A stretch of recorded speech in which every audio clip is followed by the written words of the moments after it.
안녕하세요. 저는 40대 초반의 여자입니다. 다들 부모님에 대한 기억 중 어떤 기억이 가장 많이 남으셨어요? 저처럼 부모님 중 한 분이 돌아가셨거나 안 계신 분들이라면 더 애틋하게 그 기억이 있으실 텐데요. 저는 아버지가 불어주시던 하모니카가 기억에 남습니다. 아파트촌이 많아지기 전에 제가 살던 동네는 시골 마을 같았는데 언덕에 올라가 해지는 모습을 보시며 불어주시던 하모니카 소리가 아직도 귓가에 들리는 것 같습니다.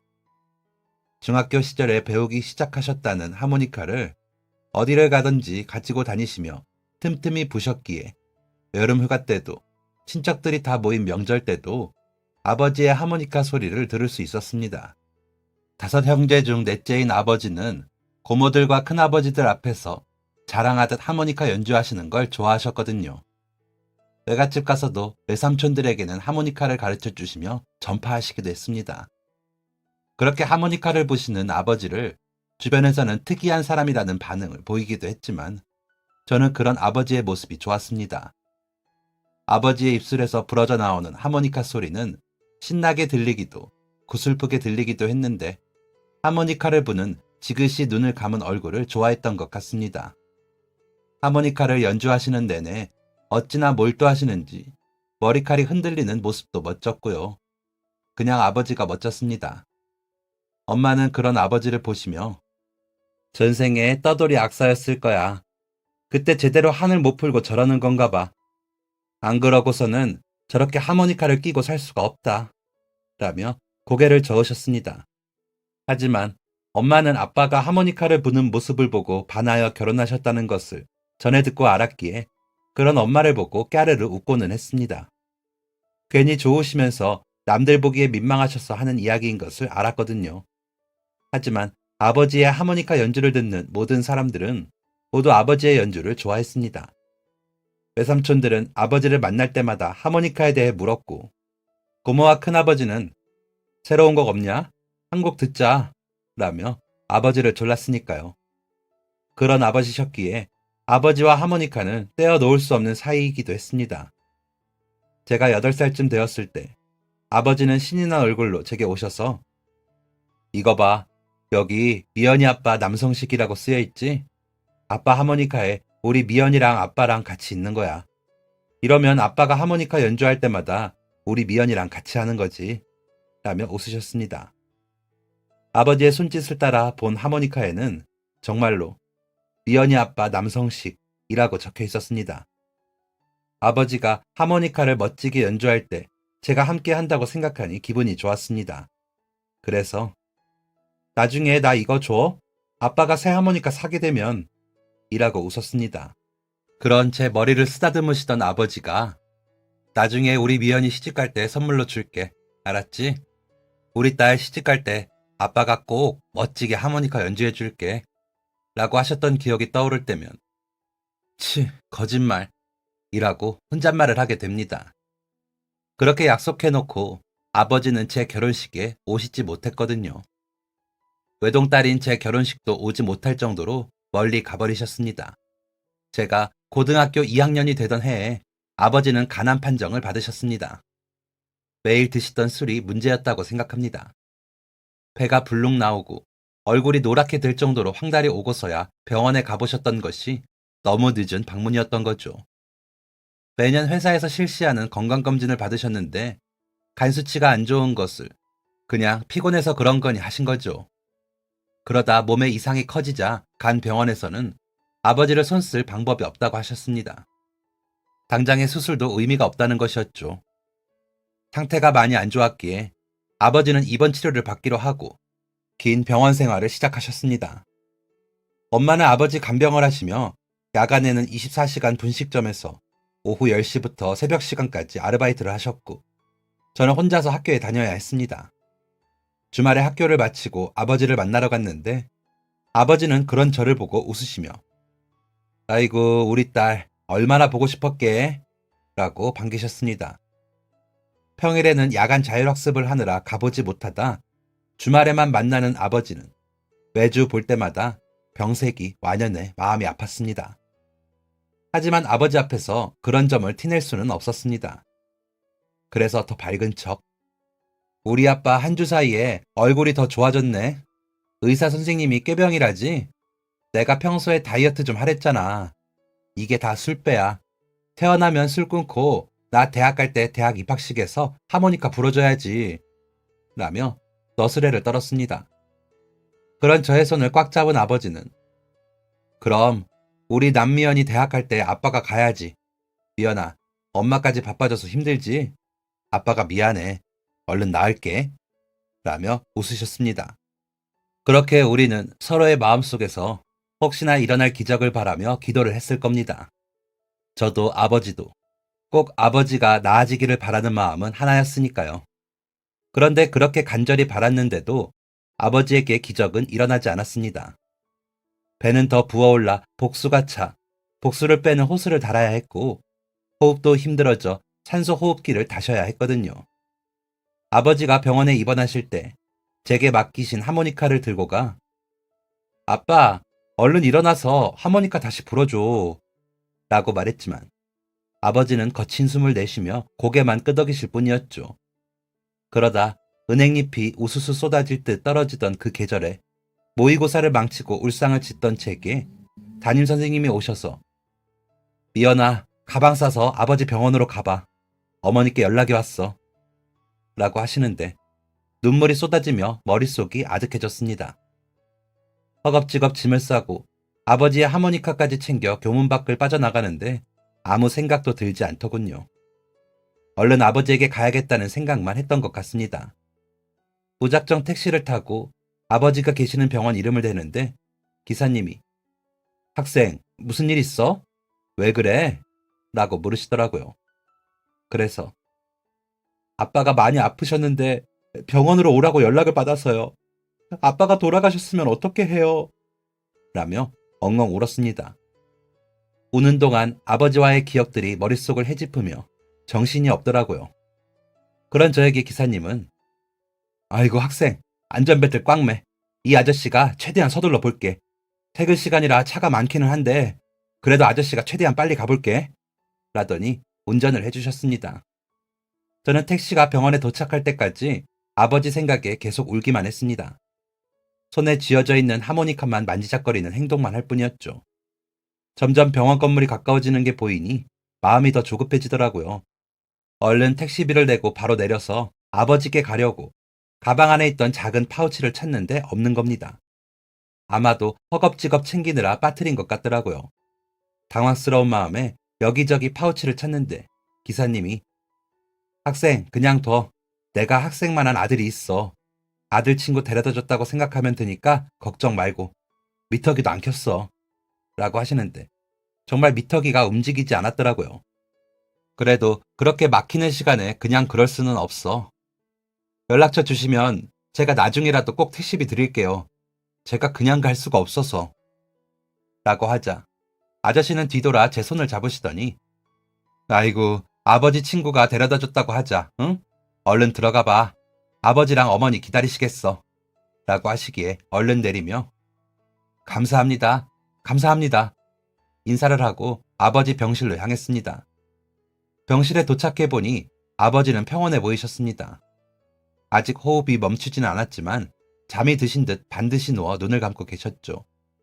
엄마는 눈물을 닦으시며 방금 전에 겨우 안정이 되셨어. 그런데 미연아, 아무래도 아빠 보내드려야 할 것 같아. 라고 하시더라고요. 엄마에게 그 말을 듣기 전부터 저는 울고 있었지만 그런 말을 듣고 나니 눈물이 더 쏟아져 저는 아버지에게 매달려 아빠, 이렇게 가면 내 결혼식에서 하모니카는 누가 연주해줘? 얼른 일어나서 대학 입학식에서도 연주해준다고 했잖아. 그래서 내가 하모니카 가져왔는데 하는데 손에 들려있던 하모니카가 없더라고요. 아버지가 아시면 너무 속상하실 것 같아 손을 감추며 울었습니다.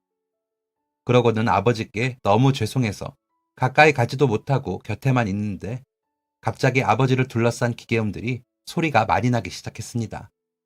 그러자 엄마가 미연아, 아버지 곁으로 와서 얼른 인사해. 얼른! 이라고 하셔서 아버지 곁으로 가. 아빠, 미안해. 내가 미안해. 라며 울었습니다.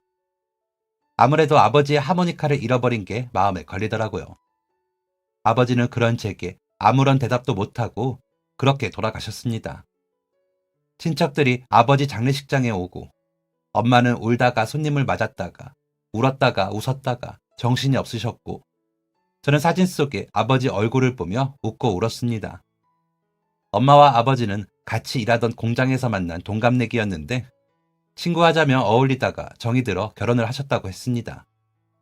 그래서인지 아버지 친구들도 엄마의 친구들도 거의 아는 사이셔서 장례식장에서도 구분 없이 같이 슬퍼해 주시더라고요. 워낙 사람들과 어울리는 걸 좋아하셨던 아버지이셨기에 엄마랑 같이 나가는 모임도 많았기 때문에 그랬을 수도 있죠. 그래서 아버지 장례식은 마치 친척 모임과 친구 모임이 결합된 모임 같아 보이기도 했습니다. 모두가 슬퍼하는 모임이었죠. 외삼촌들은 슬퍼하다 하모니카를 꺼내어 불기도 했습니다. 매형, 봐요. 이제 내가 이게 된다니까요. 그쵸?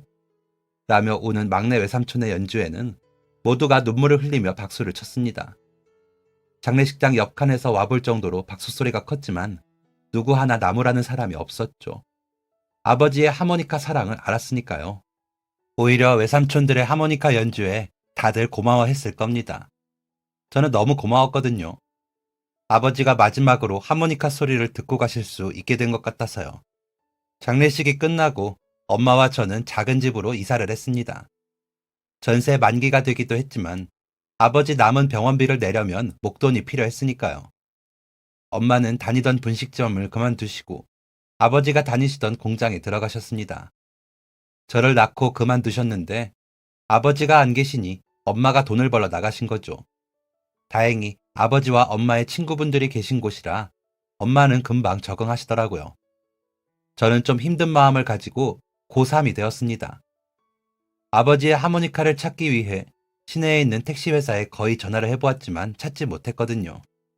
그리고 집 이사 때문에 고3이 되기 전 겨울방학에 전학도 해야 했기에 마음이 붕 뜬 것도 있었고요. 원래 살던 지역에서 1시간이나 떨어진 곳으로 이사를 하는 바람에 학교를 오고 가는 시간이 너무 오래 걸려 어쩔 수 없이 전학을 했지만 아버지도 안 계신데 친구들도 멀어지니 많이 외로웠습니다. 그래도 씩씩한 척 해야 했죠. 엄마가 힘드실 것 같아서요. 두 분이서 정말 사이가 좋으셨는데 아버지가 아프신 이후에는 엄마 혼자 너무 많은 걸 감당하셨거든요. 아버지가 병원에 계시는 그 몇 달을 엄마는 밤낮으로 정신 없으셨을 테니까요. 그런데도 엄마는 아버지가 계실 때가 좋으셨다고 하십니다. 너희 아빠가 얼마나 깔끔을 떠니. 그런데 그렇게 누워만 있으니 얼마나 괴롭겠어. 아픈 사람이 힘들지. 옆에서 거드는 사람이 뭐가 힘들어. 그냥 살아만 있어주면 그걸로 됐지. 라며 늦은 시간 소주를 마른 멸치에 마시며 엄마가 하던 레파토리는 지금도 달라지지 않고요. 다행히 술은 끊으셨는데 저 말은 못 끊으시더라고요. 엄마가 아버지와 결혼을 하던 해에 외할아버지가 돌아가시고 홀로 되신 외할머니를 아버지가 그렇게 챙기시더래요. 제가 3살쯤 된 때 돌아가신 외할머니가 엄마께 남서방한테 잘해. 저런 사람 없다. 하셨을 정도로요. 외할머니까지 돌아가시고 외삼촌들 적적할까봐 일부러 모임을 만들어 집에 놀러오게 하고 하모니카 핑계로 외삼촌들 보러 가고 하시면서 챙기셨고요. 그랬기에 엄마는 아버지가 남편이자 보호자 같은 느낌이셨답니다. 말만 보호자가 아니라 나와 내 동생을 지켜주는 그런 보호자요. 그러다 막내 외삼촌까지 장가를 갔는데 아버지가 병을 발견하셨을 때는 하늘이 원망스러우셨대요. 부모님도 그렇게 빨리 데려가시더니 남편까지 빼앗아 가시냐고요. 그런데도 기도하셨다고 하더라고요. 제발 우리 남편 살려달라고. 앞으로는 더 잘하며 살겠다고요. 그런데 안 들어주시더래요. 그래도 너희 아빠가 너랑 꼭 닮아서 내가 우리 미연이 보고 산다. 라며 웃으시더라고요. 엄마는 그렇게라도 아버지의 얼굴을 제게서 찾으시는 것 같더라고요. 그런 엄마 앞에서 제가 외롭고 힘든 것을 내색할 수는 없었습니다. 그래서 아버지 앞에서처럼 괜찮은 척 너스레를 떨며 아이 참 엄마, 그래도 내가 아빠보다는 인물이 좀 낫지 않아? 라며 웃었죠. 학교 생활을 걱정하시는 엄마의 말에도 아유 친구들이야 수능 끝나고 만나면 되지. 어차피 고3이 친구들하고 놀러 다닐 것도 아니고 공부하기 딱 좋아. 내가 아빠랑 약속했던 대학 꼭 간다. 라며 아무렇지 않은 척 대답을 하고는 했습니다. 하지만 엄마는 그런 제 마음을 어떻게 아셨는지 제가 잠이 든 줄 알고 제 곁에서 엄마가 미안. 우리 미연이가 아빠 닮아 착해서 말도 못하고 소갈이 하는 거 다 알아. 아유, 착한 우리 딸. 너무 고마워. 라며 속삭이듯 말씀하시며 우시다 나가시더라고요. 그래서 더 버텼습니다. 제가 힘들다고 무너지면 엄마까지 무너질 것 같아서요. 그래서 이를 악물고 더 열심히 공부했고 아버지와 약속한 대학을 가기 위해 최선을 다했습니다. 그리고 아버지와 약속한 대학과 과에 합격을 했습니다. 엄마는 제 손을 꼭 잡으시더니 수고했어 우리 딸. 아빠가 얼마나 좋아하실까? 라며 우셨습니다. 아버지 첫 제사 때도 제 앞에서는 울지 않으시던 엄마가 대학에 합격했다고 알리니 제 손을 잡고 우시더라고요. 그러고서 간 입학식에서는 제가 울었습니다. 아버지 하모니카라도 들고 왔어야 했는데 없어져 버려 저 혼자 갔으니까요. 아버지가 어이그 남미연 칠칠맞게 흘리는 건 대한민국 1등이다 라고 하시겠다 싶어 너무 죄송하고 민망하기도 했죠. 그래도 아빠 나 약속한 대학 왔으니까 한 번만 봐줘 라며 하늘을 올려다보는데 괜히 눈물이 나 눈물을 닦았습니다. 그렇게 시작된 대학 생활은 정신이 없었습니다. 과제는 많고 아르바이트도 해야 했고 젊음을 즐기기도 해야 했으니까요. 엄마 얼굴을 보기도 바쁘더라고요. 주말에서야 아이고 아주 바쁘신 우리 남미연이 얼굴을 이렇게 제대로 보는 게 얼마만이야? 라고 하실 정도로 저는 정신이 없었습니다. 고3 때 없던 친구들에 대한 한을 풀듯 친구들하고도 모임도 많기도 했고 시험 기간에는 아르바이트를 마치고 다시 학교로 돌아가 밤을 새야 할 때도 종종 있다 보니 힘들었습니다. 그래도 즐겁게 학교 생활을 했습니다. 오랫동안 꿈꾸던 대학 생활이다 보니 더 즐겁게 받아들이려고 애를 썼죠. 그러다 보니 성적도 괜찮아 장학금도 받고 교우 관계도 좋아 학생회 가입권유를 받기도 했습니다. 하고 싶기도 했지만 아르바이트 때문에 안 되더라고요. 일주일에 3일은 카페 아르바이트를 하고 3일은 과외 아르바이트를 했는데 꽤나 쏠쏠해 엄마에게 용돈을 받지 않아도 될 정도였습니다. 부지런히 모아 등록금도 내고 용돈도 하느라 다 쓰긴 했지만 지금 생각해도 진짜 바쁜데 신나서 했던 것 같습니다.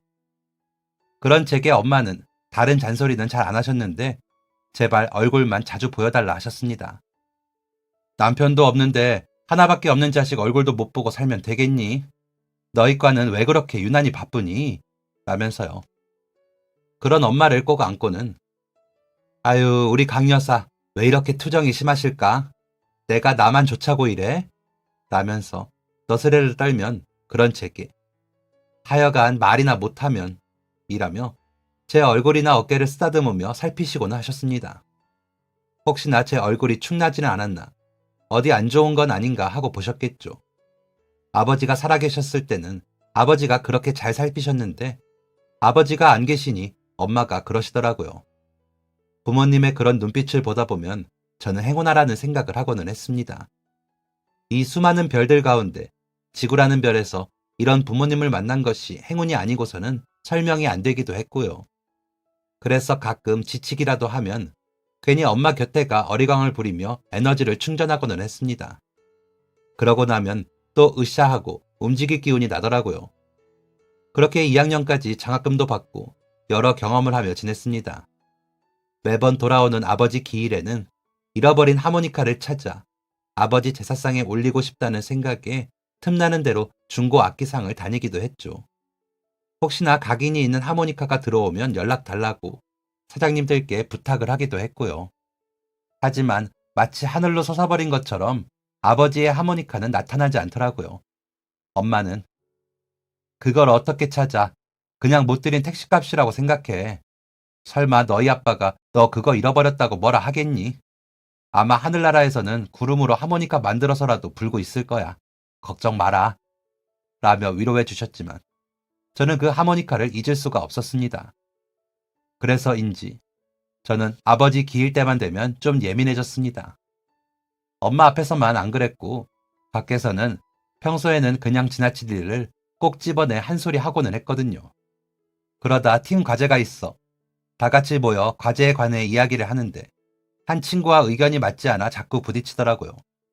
그러다 제가 뭐 그래서 어쩔 건데 이렇게 계속 맞서기만 하면 과제 어떻게 마무리해? 그냥 다 그만두자. 그럼 장학금 못하면 빡세게 아르바이트 하지 뭐. 라며 짜증을 내버렸습니다. 평소보다 까칠한 반응에 친구들도 다 놀랐지만 그 친구가 마음이 상했는지 야 남미연 너 장학금 좀 탄다고 유세하냐? 너 성적만 중요한 거 아니야. 우리도 학점 중요해. 라며 제게 날카롭게 말하더라고요. 그러자 주변 친구들이 말리며 우리 1시간만 쉬었다가 다시 이야기하자. 아니면 10분이라도 쉬자. 라며 저희 둘을 갈라 놓았습니다. 자판기 커피를 마시며 생각해보니 그 친구도 좋은 의견을 낸 건데 제가 예민했더라고요. 그래서 그 친구와 팀 친구들을 다시 만났을 때 미안하다. 내가 좀 날카로웠지? 내가 이맘때쯤 좀 그래. 미안. 내가 잘못했어. 미안. 다들 내가 너무 미안해. 석중아, 남자답게 풀어. 라며 사과를 했습니다. 그러자 친구들은 그래, 너가 좀 예민했어. 깜짝 놀랐네. 라며 웃어주었고 그 친구는 사과해줘서 고맙다. 라더니 다시 회의를 했습니다. 팀 과제 가채점 결과는 다행히도 좋았고 조장이었던 친구가 야, 진짜 내가 했던 팀 과제 중에 성적 제일 좋았잖아. 우리 기념으로 회식 한번 하자. 남자애들 곧 군대도 간다는데. 라며 제안을 해 학교 안 맥주집에 모여 술을 마셨습니다. 야, 남미연. 너 진짜 똑똑한 거 아는데 좀 적당히 해. 왜 이렇게 열심히 살아? 라며 그때 그 친구가 제 곁에 앉으며 웃더군요. 야, 홍석중. 너나 좀 적당히 해. 곧 군대 갈 애가 뭐 그렇게 열심히 하냐? 라며 웃었습니다. 그랬더니 그 친구가 좀 취했는지 고개를 숙이고 막 웃더니 너한테 잘 보이려고 그랬지. 그런데 넌 나 봐주지도 않더라. 너랑 같은 팀 되려고 내가 얼마나 애썼는지 모르지? 그런데 뭐라 하기나 하고 너 진짜 너무해. 라며 술을 마시는 겁니다. 갑작스러운 그 친구의 말에 주위가 조용해지고 저는 귀까지 빨개졌습니다. 그러더니 다른 친구가 이 자식 취했네. 야 가자. 일어나. 라며 그 친구를 데리고 나갔습니다. 남은 친구들은 제 눈치를 보고요. 저는 어색한 마음에 물을 벌컥벌컥 마셨는데 한 친구가 미연아, 너 진짜 몰랐어? 석중이가 너 좋아하는 거 1학년 입학할 때부터 너만 좋아했잖아. 라고 하더라고요. 저는 진짜 몰랐거든요. 그래서 몰랐어. 라고 답을 했더니 다른 친구들이 막 웃으며 진짜 너답다. 모를 것 같더라고. 너무 바빠. 나중에 석중이 군대 가면 위문 편지라도 써줘라. 쟤 그 편지 붙들고 제대 때까지 매일 읽을걸? 이라며 웃더라고요. 유난히 서글서글하고 키도 커. 그 친구를 주변에서 괜찮지 않냐고 하는 이야기를 듣긴 했지만 관심이 그런 쪽으로는 없었기에 몰랐습니다. 그런 친구가 저에게 그런 마음인 것을 저만 빼고 다른 친구들은 알았나 보더라고요. 저희 과의 오랜 짝사랑 이야기라며 웃는 친구들 앞에서 저는 얼굴만 붉힐 뿐이었죠. 모를 때는 몰랐는데 친구들에게 그런 말을 듣고 보니 그 친구가 전에 제게 했던 말과 행동들이 그래서 그랬구나 싶어 미안한 마음도 생기더라고요. 갑자기 와서는 영화 보자고 하거나 밥 먹자고 하거나 같이 수업 듣자고 할 때도 그저 부침성이 좋은 동기라고만 생각했거든요. 그냥 모두에게 친절한 친구라고만 생각했고요. 그랬던 모든 행동들이 저와 가까이 지내고 싶어 일부러 했던 행동이라고 생각하니 얼마나 마음이 안 좋고 창피했을까 싶더라고요. 하지만 직접 들은 바가 없으니 저도 나쁜 건 아니라고 생각해보기도 했습니다. 그런데도 너무 미안하더라고요. 그렇게 찾아온 겨울방학에 그 친구에게 따로 밥이라도 먹자고 할까 하다가 괜히 더 신뢰를 하는 것은 아닐까 걱정이 되어 연락을 못했습니다. 그러다 어느 날 전화가 와 받으니 나 홍석중인데 군대가 복학해도 못 볼 것 같아서 3학년부터는 취업 준비까지 하려면 바쁘겠다. 잘 지내라고 전화했어. 라고 또박또박 말하는 그 친구의 목소리를 듣는데 마음이 설레더라고요. 그래서 편지라도 쓸게. 괜찮다면 부대 주소 나오면 연락해. 라고 했습니다. 그랬더니 그 친구는 너무 좋아하면서 와 진짜 고맙다. 너무 고마워. 고마워. 만 반복하다 전화를 끊었습니다. 그리고는 그 친구는 정말로 부대 주소를 알려주러 연락을 했고, 저는 그 주소로 편지를 쓰게 되었습니다. 그 친구는 열심히 답장을 해주었고, 저 또한 열심히 편지도 쓰고, 군대에서 필요한 물건들도 보내며 연락을 이어갔습니다. 면회도 한번 가볼까 싶었는데, 차마 그 정도 용기까지는 나지 않아 휴가를 나온 그 친구와 만나 밥을 먹거나 영화를 보고는 했습니다. 저는 운이 좋게도 꽤나 괜찮은 회사에 취업을 하였고, 그 친구는 말년 휴가를 나오게 되었을 때, 미연아, 내가 지금은 군인이라 너한테 말을 못하지만 나 제대하면 우리 정식으로 만나볼래? 그동안 너랑 편지하고 휴가 때 만나면서 너가 더 좋아졌어. 라고 고백을 하더라고요. 그런 고백을 처음 받아본 저는 심장이 터질 듯이 두근거렸지만 마치 괜찮은 것처럼, 뭐 그러던가. 그런데 너 학교 다니고 나 회사 다니면 우리 자주 못 만나는 거 아니야? 라고 했더니, 그 걱정은 하지 마. 내가 다 뜻이 있어. 라며 웃더라고요. 그렇게 저희는 그 친구가 제대를 한 그 다음날부터 교제를 시작했습니다. 저는 새로 입사를 해 정신이 없었고, 남자친구는 복학을 해 이리저리 정신이 없어 자주 만나지는 못해도 저희는 잘 지냈습니다. 가끔 직장인 학생 커플은 오래 가지 않아 헤어진다는 말을 듣기는 했지만 유난스럽지 않게 잘 넘겼던 것 같습니다. 남자친구가 조기 취업을 해 4학년 때는 학교에 거의 가지 않고 회사에 출근을 했기에 가능했던 일이기도 했죠. 알고 보니 남자친구네 집이 소기업이긴 하지만 꽤나 내실 있는 회사를 운영하시더라고요. 옥외 광고를 하는 제작물 제작업을 하는 회사였는데, 남자친구는 여러 이벤트와 행사를 주도하는 회사로 만들고 싶어 하더라고요. 그래서 아버지가 사장님으로 계시는 회사에 입사를 하고 일을 배우기 시작한 것이었습니다. 그러다 보니 남들이 걱정하던 부분이 절로 해소가 되더군요. 회사도 멀리 있지 않아 퇴근 후 잠깐이라도 얼굴을 보기도 했거든요. 그러다 보니 여러 생활에 대해 의논도 하고 더 가까워졌습니다. 주말에 저희 엄마 모시고 교회로 나가 드라이브도 종종 하며 잘 지냈죠. 가끔은 남자친구의 부모님과 식사를 하기도 했습니다. 그러다 보니 주변에서는 언제 결혼하냐는 말이 나올 정도였습니다. 양가 어른들 인사만 하면 결혼하는 거 아니냐고요. 하지만 저는 홀로 계실 엄마도 걱정이 되었고, 아빠가 안 계신 결혼식을 치를 생각에 결혼이라는 단어와 저를 좀 멀리 떨어뜨리고 싶었던 것 같습니다. 남자친구도 회사 일을 키우느라 바빠 결혼에 대한 이야기를 하지 않기도 했고요. 그래서 주변에서 들려오는 이야기를 그다지 귀담아 듣지 않기도 했습니다. 하지만 엄마는 생각이 다르셨나 봅니다. 30이 넘으면 노처녀라는 생각이 있으셨던 건지 제가 나이가 찰수록 조금 조바심을 내시더라고요. 남자친구에게 직접 이야기하지는 않으셨지만 저에게는 간간히, 석중이가 별말 없어? 저번에 행사 큰 거 하면 회사 좀 여유로워진다며. 너희 연애한 지도 오래됐고 라며 물으시더라고요. 그러면 저는 그저, 나는 엄마랑 둘이 사는 게 편해. 여기 석중이까지 어떻게 살아? 나는 그냥 엄마랑 편하게 살고 싶어. 라며 웃고 넘어갔습니다. 엄마는 그런 제게 짐이 된다고 생각을 하셨는지, 너가 미루는 거 아니지? 엄마는 효민이 아저씨네 내려간 시골로 갈 거야. 전에 놀러 갔을 때 보니까 너무 좋더라. 엄마는 공장에서 나는 소음 때문에 시끄러운 거 딱 질색이야. 그래서 조용한 시골로 가려고 그래. 그런데 너가 버티고 있으니까 못 가잖아. 라며 제 눈치를 보시더라고요. 그런 말 속에는 짐이 되고 싶지 않은 마음이 읽혔습니다. 엄마, 나는 결혼이랑 안 맞아. 석중이 부모님도 너무 좋으신 분들이지만 내 성격에 애 낳고 사는 것도 힘들고, 내가 회사에서 이만큼 자리 잡기가 얼마나 어려웠는데 결혼한 선배들 괜히 잘못한 것도 없이 눈치 보다가 퇴사한다니까.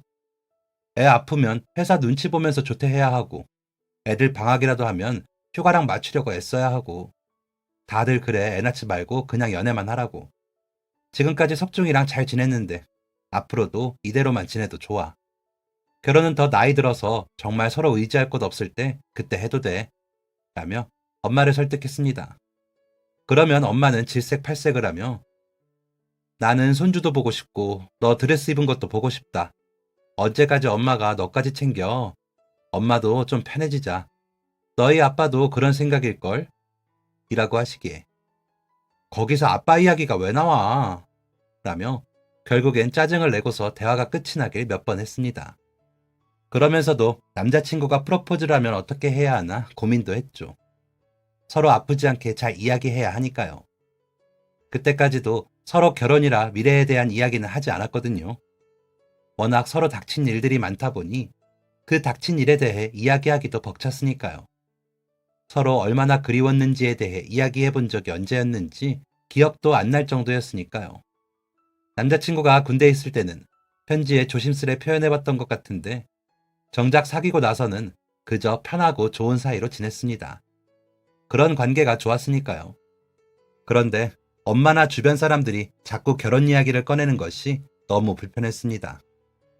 그래서 더 조심스러워진 남자친구에게는 결혼의 결자도 꺼내지 않았습니다. 그런데 어느 날 남자친구의 아버님께서 점심시간에 같이 밥을 먹자고 하시더라고요. 워낙에 다정하신 분이라 좋아하기는 했지만 단 둘이 식사를 하자고 하시니 좀 놀랐지만 흔쾌히 알겠다고 대답을 했죠. 전에 회사 일에 관련하여 몇 번 대화를 나눈 적이 있어 이번에도 그러시겠거니 생각했습니다. 만나서 사주시는 밥 맛있게 먹고 차 한잔하고 가시라고 말씀을 드려 카페에 갔습니다. 서로 마주 앉는 자리에 앉아 커피를 받아왔는데 아버님께서 미연아, 우리 석중이가 많이 부족하지? 너가 곁에서 많이 챙기는 거 알아 하시더라고요. 그래서 아니에요. 저도 도움받을 때가 많은걸요. 워낙 깔끔하게 일 잘하잖아요. 라고 말씀드렸더니 내 아들 흠이야 부모인 내가 더 잘 알지. 너무 빡빡해서 직원들도 나보고 도와달라 할 정도야. 녀석이 아직 융통성이 없어서.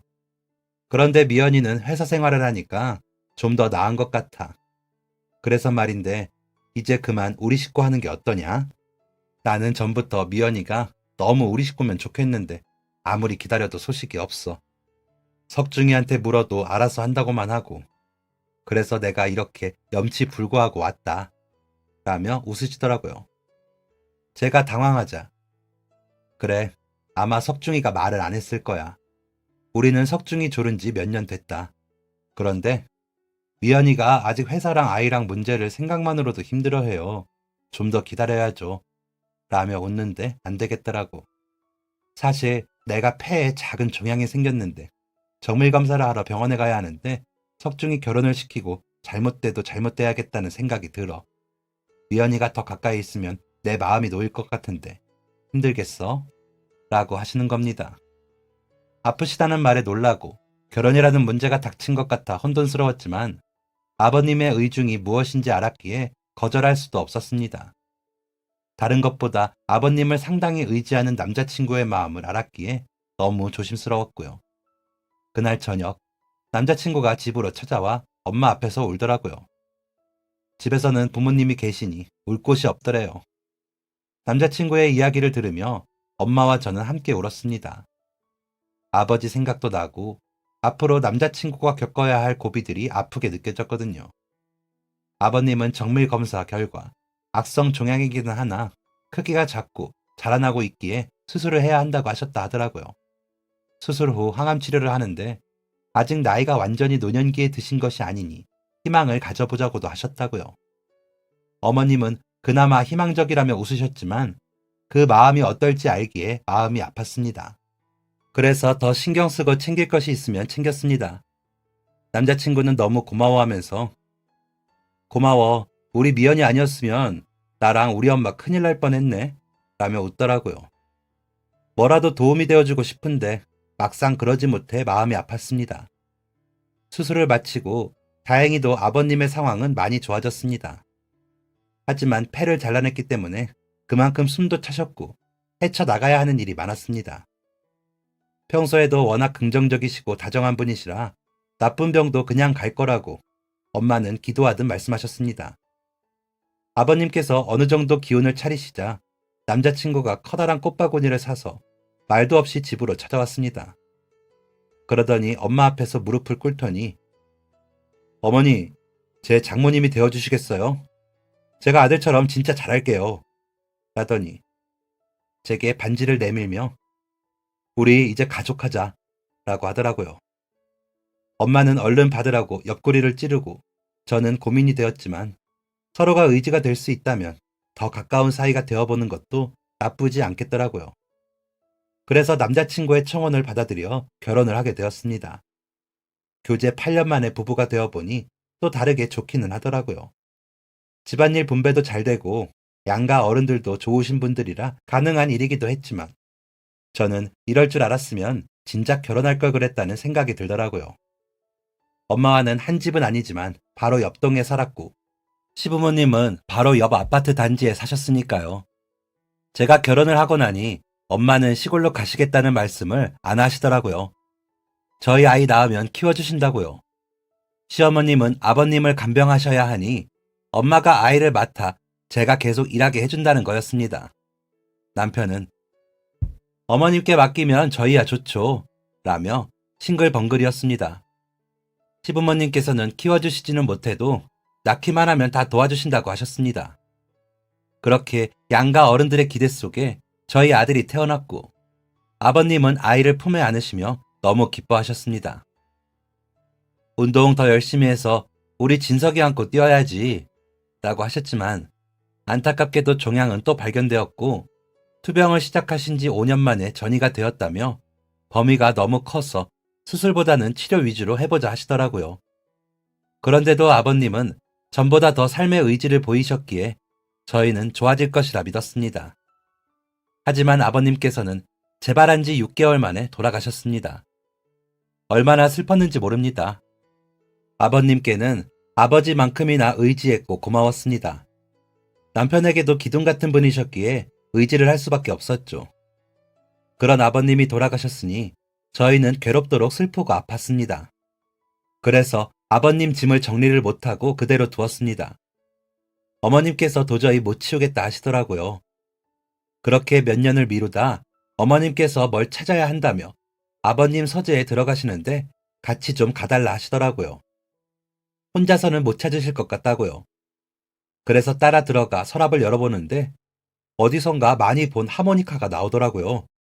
너무 놀라 어머님, 이게 왜 여기 있어요? 라고 여쭤보니 아, 그거 너희 아버님이 전에 잠깐 택시 운전하신 적이 있어. 한 3달 하셨나? 회사가 어려운데 돈 나올 곳은 없고 하니 택시라도 해서 돈 버신다고 하셨지. 그때 어떤 여학생을 태웠는데 타자마자 펑펑 울더래. 너희 아버님이 또 마음이 약하니까 물으셨는데 그 학생 아버지가 위독하다고 소식 듣고 가는 길이더라는 거야. 가는 내내 울더니 내릴 때 돼서 지갑을 찾는데 없었나 봐. 그래서 그냥 보내고 돌아 나오시는데 하모니카가 있더래. 그런데 거기 각인되어 있는 걸 보니 찾아줘야 할 것 같아서 그 학생 다니던 학교에 찾아가 보니 전학 갔더래. 그래서 못 전해준 걸 너희 아버님이 만나면 준다고 거의 매일 닫고 광내고 하셨어. 그랬는데 결국엔 주인 못 찾아주었잖니? 라는 어머님 말씀을 들으며 저는 그때의 택시 뒷자리에서처럼 엉엉 울었습니다. 제가 울자 어머님께서는 혹시 이 미연이가 너니? 라고 놀라시더라고요. 하모니카를 끌어안고 저는 얼마나 울었는지 모릅니다. 엄마께도 보여드리자 아이고 미연이 아버지 딸내미 부탁하려고 그랬어요? 라며 우시더라고요. 남편은 신기해하면서도 우리가 인연은 인연인가 봐 라며 좋아했고요. 그 후로 저는 하모니카를 배워 가끔 아버지가 그리운 날이면 한 번씩 불어봅니다. 아버지처럼 멋지게 연주는 못하지만 마음을 달래는데 최고더라고요. 정말 엄마의 말씀처럼 아버지가 저희를 만나게 해주신 건가 하는 생각이 들기도 하고요. 아버지 제사 때, 아버님 제사 때도 불어드립니다. 아들은 하모니카를 좋아하면서도 할아버지들 거라고 하면 잘 만지지 않는다고 하시더라고요. 남편은 거봐, 나랑 결혼하길 잘했지? 우리는 만날 수밖에 없었던 거야 라며 좋아합니다. 저도 저희 아들 앞에서는 장난도 많이 치고 좋은 엄마가 되어보려 하는데 쉽지 않네요. 꿈에서라도 아버지와 아버님을 만나면 물어봐야겠어요. 어쩌면 그렇게 좋은 아버지이셨냐고요. 그리고 너무 그립다고도 말씀드려야겠죠. 정말 꿈에서라도 만나고 싶은 두 분이십니다. 그리운 마음을 삼키며 이만 글 줄이겠습니다. 읽어주셔서 감사합니다. 지금까지 사연 들어주셔서 감사합니다. 사연이 재밌으셨다면 구독과 좋아요를 눌러주세요. 감사합니다. 안녕히 계세요.